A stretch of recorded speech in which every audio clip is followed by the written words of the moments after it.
My husband married me to repay me for saving his grandmother, but when his childhood friend purposely fell down the stairs and framed me, he threatened me with divorce papers and demanded an apology. He truly believed that, as an orphan, I wouldn't dare to divorce him, but I didn't explain anything, I just calmly signed the papers. The Williams family was shocked by my actions. They had expected me to resist signing the divorce papers, but instead, I did it without hesitation. Sebastian was the most stunned. The moment I signed, a strange feeling gripped his chest, leaving him uneasy. Did you not read the agreement?" Sebastian asked, his voice filled with curiosity. I wiped my tears and gave him a smile that nearly took his breath away. "I may be poor, heck an orphan, but when I saved your grandmother's life, I didn't expect anything in return. She asked me to marry you to cover my school fees, but I don't need your money now." I looked at him, my eyes filled with determination. Then, unexpectedly, I dumped the contents of my backpack onto the floor. To their surprise, there were only textbooks and pens inside. "When I entered this house, I had nothing but these," I continued. "I knew you would never accept me as your daughter-in-law, so I tried to fit in. I became your servant, did everything without question, but in return, I received nothing but humiliation. When I entered this house, these were all I had," I continued, my voice steady. "I knew your family wouldn't accept a poor student like me, but I tried my best to fit in. I became your servant, doing everything without question, smiling through my pain, but all I received in return was humiliation. You saw me as a gold digger, but I swear on my life I've never spent a penny you gave me." I then turned to Grandma Williams, who looked uncomfortable under my gaze. "You did agree to cover my tuition in exchange for saving you and marrying your grandson, but I didn't need it. Here's the money for my education. I was capable of paying it myself." The old woman held the card in her hand as if it were the weight of the world. Tears welled up in her eyes, but I felt nothing. Turning away from her, I walked towards the door, ready to leave this place behind. But then, Gwen, the greedy one, spoke up, questioning the card's validity. "How can we be sure this card actually works?" she asked.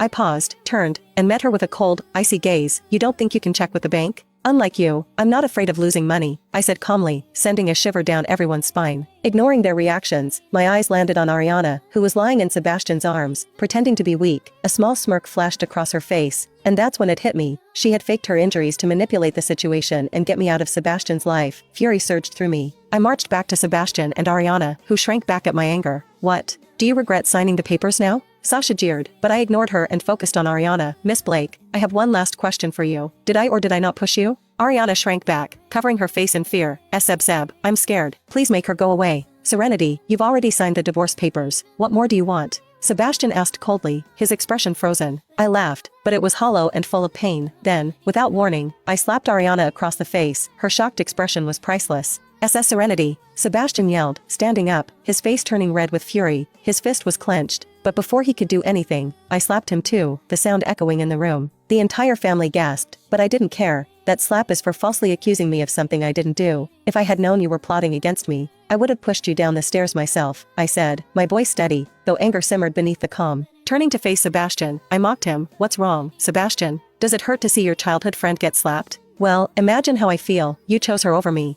and then conspired with her to get rid of me." I shook my head. "I may be poor, but I know what it means to be human. I'm not as cruel as your lover, willing to destroy someone to get what she wants. You two deserve each other, and I wish you nothing but misery." I turned my gaze to the rest of the family. "You all did your best to ruin my life, but I won't seek revenge. I've endured enough. From this moment on, we are strangers. I hope our paths never cross again. If they do, I won't hesitate to destroy you, even if it means destroying myself." With those final words, I turned, my heart heavy with hurt and anger. I made my way toward the door, leaving the stunned family behind. Standing in the rain, I gazed up at the sky, tears mingling with the downpour. After all I did for them, this is my end. Can my life be any more of a farce? I scoffed, mocking myself, then dialed my best friend Spencer to pick me up. Inside the Williams mansion, Sebastian watched me from the window. My figure, squatting outside in the rain, waiting for Spencer, stirred something within